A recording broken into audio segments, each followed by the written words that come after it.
அன்பான கிறிஸ்தவ சகோதர சகோதரிகளுக்கும் உலகெங்கிலும் இருக்கிற அனைத்து மொழி பேசுகின்ற நண்பர்களுக்கும் இந்த பகல் வேளையிலே தேவனுடைய பரிசுத்த நாமத்தை உயர்த்தி, தேவ வாக்கு உண்மையானது, சத்தியமானது, இறைவாக்கு உண்மையானது, இறைவன் சொல்வது உண்மை. ஆனால் இறைவன் தான் மேற்கொள்ள வேண்டிய அந்த வேலையை மனிதராகிய நம்மிடத்திலே தந்திருக்கிறார். மண்ணாக மறைந்து போகின்ற மனிதரிடத்தில் அந்த வேலையை தந்திருக்கிறார். அவர்தானே எல்லாவற்றையும் செய்தார், எல்லாவற்றையும் உண்டாக்கினார், எல்லாவற்றையும் கொடுத்தார். ஆனால் மனிதனிடத்தில் ஒரு மிக முக்கியமான வேலையை தந்திருக்கிறார். இந்த உலகத்திலே பிறக்கின்ற எல்லா மனிதர்களுக்கும் அந்த தகுதியானது இருக்கிறது. ஏனென்றால் ஒரு சாராருக்கு மட்டும் அல்ல, வேதாகமத்தை படிக்கின்ற மனிதர்களுக்கு மட்டுமல்ல, உலகெங்கும் இருக்கிற அனைத்து மனிதர்களுக்கும் அந்த அதிகாரத்தை தேவன் அவன் பிறக்கும்போதே, அவன் உண்டாக்கப்பட்ட நாளிலே அவர் கொடுத்தார். அது என்ன வார்த்தை என்று அவருடைய வாயிலிருந்து திருவாய் மொழியாய் அவர் சொன்ன அந்த வார்த்தை வேத புஸ்தகத்தில் நமக்கு தந்திருக்கிறார். அது என்ன வார்த்தை என்று நாம் பார்ப்போம் இப்போது. பின்பு தேவன் அவர்களை நோக்கி, நீங்கள் பழுகி பெருகி பூமியை நிரப்பி அதை கீழ்ப்படுத்தி சமுத்திரத்தின் மச்சங்களையும் ஆகாயத்து பறவைகளையும் பூமியின் மேல் நடமாடுகிற சகல ஜீவ ஜந்துக்களையும் ஆண்டு கொள்ளுங்கள் என்று சொல்லி தேவன் அவர்களை ஆசீர்வதித்தார். தேவன் என்ற வார்த்தை வேதாகமத்தில் இடம்பெற்றிருக்கிறது. நாம் உலக வழக்கத்திலே இறைவன் என்றும், உண்டாக்கினவர் என்றும், பரம்பொருள் என்றும், எங்கும் வியாபித்து இருக்கின்றவர் என்றும் நாம் சொல்லுகின்றோம். திருமூலர் சொல்லும்போது இறைவனை பற்றி ஒரு நல்ல வார்த்தை அங்கே பயன்படுத்துகின்றார். என்ன வார்த்தை? இறைவன் எங்கும் ஜோதியாய் இருக்கிறான். பாருங்க, இந்த புராணங்களிலே, இந்த ஜெனரேஷனிலே வாழ்ந்த மனிதர்களிலே, நூற்றாண்டுக்கு மேலாக வாழ்ந்த மனிதர்களிலே மிகவும் சிறப்பான மனிதராக கருதப்படுகின்றவர் திருமூலர். அவர் இறைவனை பற்றி சொல்லும்போது அவருக்கு பெயர் வைக்கவில்லை. இன்ன பெயரில் அவர் இருக்கிறார் என்று அவர் சொல்லவில்லை. இப்படித்தான் தெய்வம் இருக்கும் என்பதையும் சொல்லவில்லை. இந்த உருவ முறையிலே இருப்பார், இந்த உருவத்திலே இருப்பார் என்றெல்லாம் அவர் சொல்லவில்லை. ஆனால் அவர் சொல்லும்போது இறைவன் எங்கும் ஜோதியாயிருக்கிறான். கிறிஸ்தவர்களாகிய நாம் படிக்கின்ற வேதத்தின் வாயிலாக நாம் ஒரு ஆங்கில வார்த்தை இருக்கிறது, காட் இஸ் பவர். இறைவன் வல்லமை உள்ளவர். மோசேயை எகிப்திற்கு அனுப்பும்போது உன்னுடைய தெய்வம் யார் என்று கேட்டார். நீர் யார் என்று கேட்டபோது மோசேக்கு அவர் சொன்னது, நான் இருக்கிறவராகவே இருக்கிறேன். நாமும் அந்த நிலையிலிருந்து மாறித்தான் இருக்கிறோம். வாலிப பிராயத்திலே ஒரு தோற்றத்தில் இருக்கிறோம். 50 வருடங்களை கடக்கும்போது இன்னொரு தோற்றத்துக்கு மாறுகிறோம். 80 வருடங்களை கடக்கும்போது இன்னொரு தோற்றத்திலே மாறுகின்றோம். சிலர் 60 வயதிலே கூட தோற்றம் மாற்றப்பட்டவர்களாய் காணப்படுகின்றார்கள். சிலர் எப்போது நோக்கினாலும் ஒரே மாதிரி இருப்பார்கள். ஏறத்தாழ 33-35 வருடங்களாக எனக்கு மிகவும் நெருக்கமான ஒரு சகோதரரை தெரியும், ஒரு நண்பரை தெரியும். எனக்கு பிரியமானவர், என்னுடைய இருதயத்துக்கு ஏற்றவர். அவரை 32 வருடங்களுக்கு முன்பாக 1992 நான் இந்த நகரத்திலே பார்த்த அந்த தோற்றம் இப்பொழுதும் அவர் மாறவில்லை, அப்படியே தான் இருக்கிறார். தோற்றம் மாறவில்லை. வயது கடந்து கொண்டிருக்கிறது. மனிதர்கள் தானே வயதை கடக்கின்றார்கள். இந்த வயது நம்முடைய ஆத்மாவுக்கு அல்ல. நம்முடைய ஆத்மா எப்போது நமக்குள்ளாக சிருஷ்டிக்கப்பட்டதோ, கொடுக்கப்பட்டதோ, அன்றிலிருந்து இறைவனோடு சென்று சங்கமம் ஆகும் வரை, இறைவனோடு சேர்ந்து இரண்டரை கலக்கும் வரை நம்முடைய ஆத்மாவுக்கு என்ன இல்லை? வயதில்லை. அது எந்த செய்வதில்லை, தன்னுடைய நிலையிலிருந்து மாறுவதில்லை. ஆத்மா அப்படியே தான் இருக்கிறது. அந்த ஆத்மா இறுதியாக மேலே சென்று அவரோடு சேர்கின்றது, இறைவனோடு சேர்கின்றது, பிதாவோடு சேர்கின்றது. அவர் எப்படி உண்டாக்கி அனுப்பினாரோ அதே போல் அது அங்கே செல்கிறது. ஆனால் இந்த மாம்சமாகிய மண்ணாகிய சரீரம் என்ன ஆகிறது? மாறிப்போகிறது. அவர் மண்ணினால் நம்மை உண்டாக்கினார். ஆங்கில வேதத்தில் டஸ்ட் என்று சொல்லப்படுகிறது. டஸ்ட் என்றால் மண் துகள். சாதாரணமாக நமது தோட்டங்களில் இருக்கிற வேலி ஓரங்களில் பார்ப்போம் என்றால் காற்று அடித்து அடித்து ஒரு துகள் மண் அங்கே இருக்கும். அதை எடுத்து பார்த்தால் மிகவும் நைஸாக இருக்கும். அது அப்படியே நம்ம வாயில் போட்டு சாப்பிடலாமான்னு கூட தோணும், அந்த மாதிரி இருக்கும். அதுதான் மண் துகள். அதனாலே உண்டாக்கப்பட்டவர்கள் நாம். மண்ணினால் மிருகங்களை உண்டாக்கினார். அதற்கு வேதத்திலே ஆங்கிலத்தில் சொல்கிறது ட்ரை என்று. இப்பொழுது நம்முடைய சரீரத்தை தொட்டு பாருங்கள், வெரி ஸ்மூத்தாக இருக்கும், ரொம்ப மென்மையாக இருக்கும். மிருகங்களுடைய சரீரத்தை தொட்டு பார்த்தால் அது நம்முடைய கையினுடைய கைகளை தொடும் பொழுது அது ஒரு விதமான உள்ளதாய் காணப்படும், மாற்றம் உள்ளதாய் காணப்படும். அதாவது ஒரு ட்ரை என்றால் அது சொரசொரப்பு என்று காணப்படும், அது மிருகம். சரி, இந்த உலகத்திலே மனிதர்களுக்கும் குழந்தை பிறக்கிறது. ஆதாம் ஏவாளுக்கும் குழந்தை பிறந்தது, நம்முடைய மூதாதையர்களுக்கு குழந்தை பிறந்தது, நம்முடைய பெற்றோருக்கு நாம் பிறந்தோம். பிறந்த உடனே நாம் வளர்கிறோமா, நடக்கிறோமா, ஏதாவது உண்ணுகிறோமா, இல்லை பேசுகிறோமா? இல்லை. பாருங்கள், நமக்கும் மிருகங்களுக்குள்ள வித்தியாசம். மிருகங்கள், ஒரு ஆணையை எடுத்துக்கொள்ளுங்களேன். ஒரு ஆணை தன் கன்றுக்குட்டி ஈன்ற உடனே அந்த கன்றுக்குட்டி எழுந்து நடக்கிறது, நிற்கிறது, தாயோடு சேர்ந்து செல்கிறது, தானாக சென்று பால் குடிக்கிறது. இவைகள் எல்லாம் மிருகங்களுக்கு வித்தியாசமாக தேவன் தந்திருக்கிறார். காரணம் என்ன? மனிதருக்கு ஏன் இல்லை? குழந்தை பிறந்து ஐயோ தலை நிற்குதா நிற்கலையா பாருங்கள், ஐயோ அப்படி தூக்காதீங்க, தலை இன்னும் சரி செட் ஆகலை, பேச தெரியாது, அது பேங்கும். அப்போ நம்ம என்ன செய்வோம்? மம்மி, டாடி, அப்பா, அம்மா, அம்மே, அச்சா என்றுள்ள வார்த்தைகளை நாம் சொல்லித்தர வேண்டியிருக்கிறது. மேம் என்று சொல்லித்தர வேண்டியிருக்கிறது. அது தானாக கற்றுக்கொள்ள முடியாது, நாம் கற்றுக் கொடுக்க வேண்டும். காரணம் என்ன? மனிதன் தேவன் உண்டாக்கின போது மனிதனுக்கு சொன்ன கட்டளை என்ன? நீ இவை எல்லாவற்றையும் ஆண்டுகொள். நாம் ஆண்டு கொண்டு தானே இருக்கிறோம்.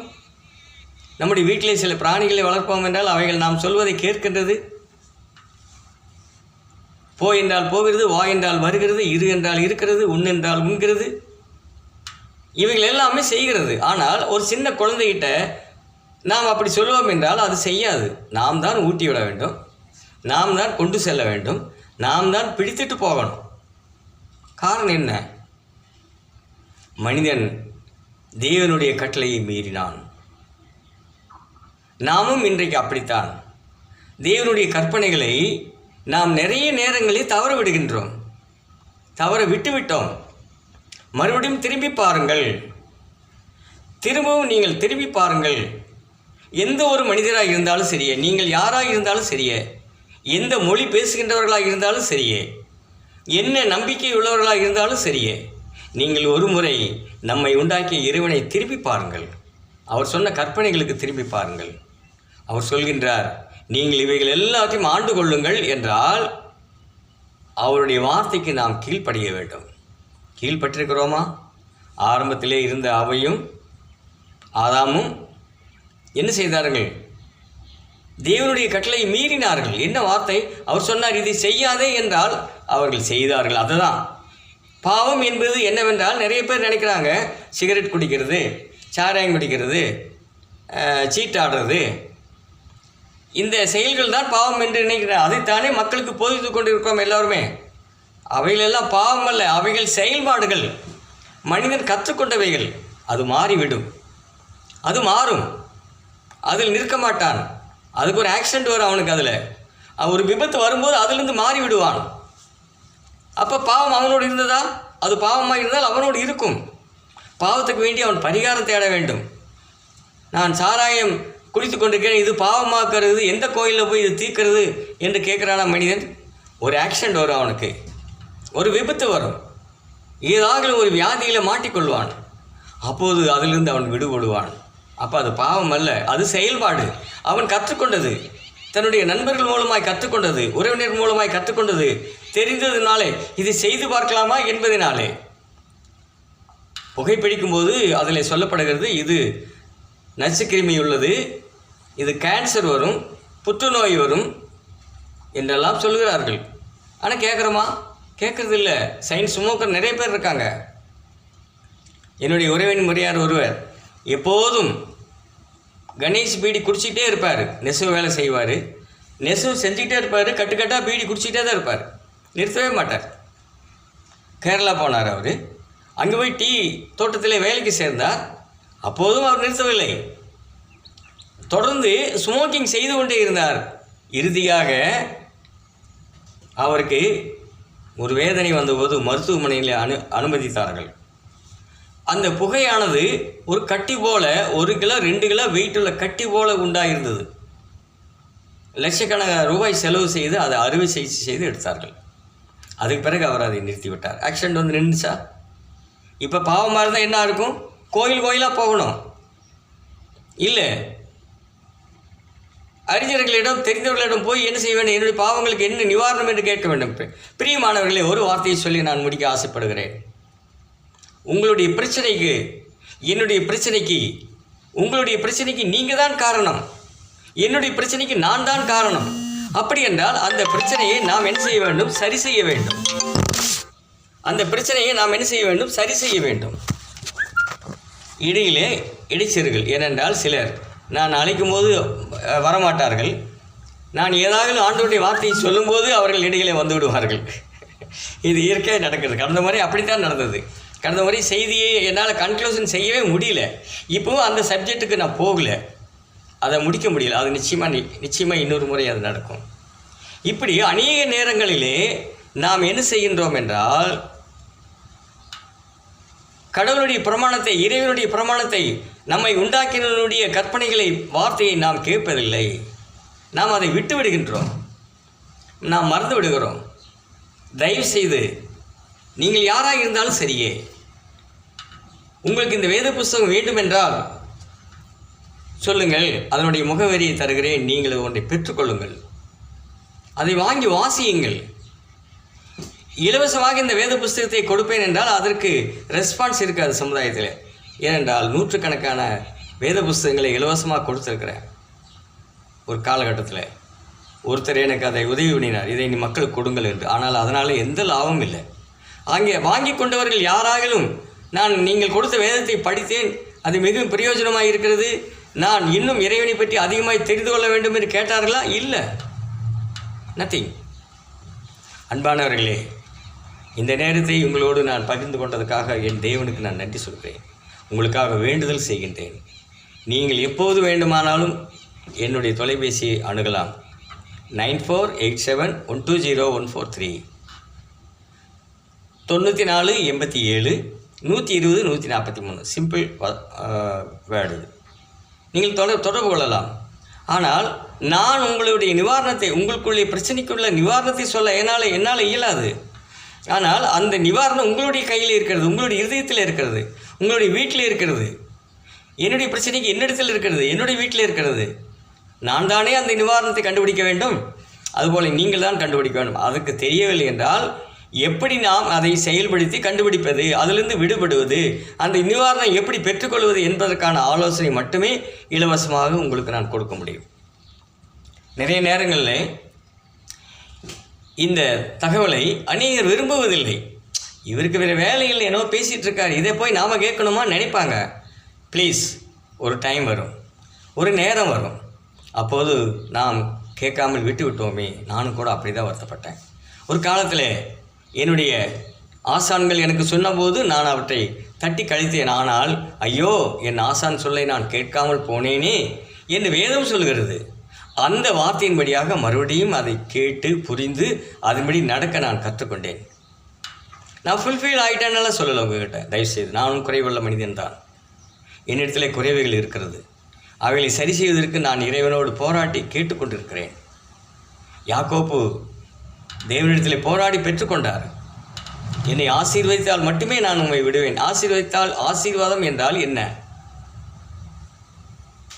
ஆத்மீகமான ஆசீர்வாதம். நம்முடைய இருதயத்திலே சமாதானம் இருக்க வேண்டும். அது ஒரு பெரிய ஆசீர்வாதம். அது இருக்கா? சமாதானம் இல்லாமல் நம்ம எந்த நேரமும் ஏதோ ஒரு திங்கிங்லேயே இருந்தோம்னா ஆசீர்வாதம் நம்மளை விட்டு போயிடுச்சுன்னு அர்த்தம். நம்மகிட்ட இல்லை அந்த ஆசீர்வாதம். அப்போ நாம் என்ன செய்ய வேண்டும் என்றால், அந்த ஆசீர்வாதத்தை தேவனிடத்திலிருந்து, இறைவனிடத்தில் இருந்து, நம்மை உண்டாக்கினவனிடத்திலிருந்து பெற்றுக்கொள்ள வேண்டும். அதுக்கு என்ன செய்ய வேண்டும்? ஒவ்வொரு நாளும் நமது வீட்டில் இருக்கும்போது, இறைவா, என்னுடைய பிரச்சனைக்கு ஒரு நிவாரணத்தை நீர் தர வேண்டுமே என்று கேட்க வேண்டும். நிறைய நேரத்தில் நிறைய பேருக்கு லட்சக்கணக்கில் பணம் இருக்கலாம், ஆயிரக்கணக்கான லேண்ட் இருக்கலாம், உண்மைதான். அதெல்லாம் அவருடைய உழைப்பினாலே வந்தது, இல்லை என்று நான் சொல்லவில்லை. ஆனால் இருதயத்திலே சமாதானம் இல்லை. தினமும் அவர் இன்னும் ஏதோ ஒரு சிந்தனையில் ஓடிக்கொண்டிருக்கிறார். அந்த சிந்தனையிலிருந்து விடுபட வேண்டும். தேவன் உங்களை அதிகமாக ஆசீர்வதிப்பாக. இறைவன் அருள் உங்களோடு எப்போது இருக்கும். உலகெங்கிலும் இருக்கிற முழு பல மொழி பேசுகின்ற என் அருமையான நண்பர்கள், என்னுடைய ஜனத்தார், இனத்தார், கிறிஸ்தவர்கள் யாவருக்கும் என்னுடைய இந்த மதிய நேர வாழ்த்துக்களை, வணக்கங்களையும் சொல்லி விடைபெறுகிறேன். நன்றி, வணக்கம்.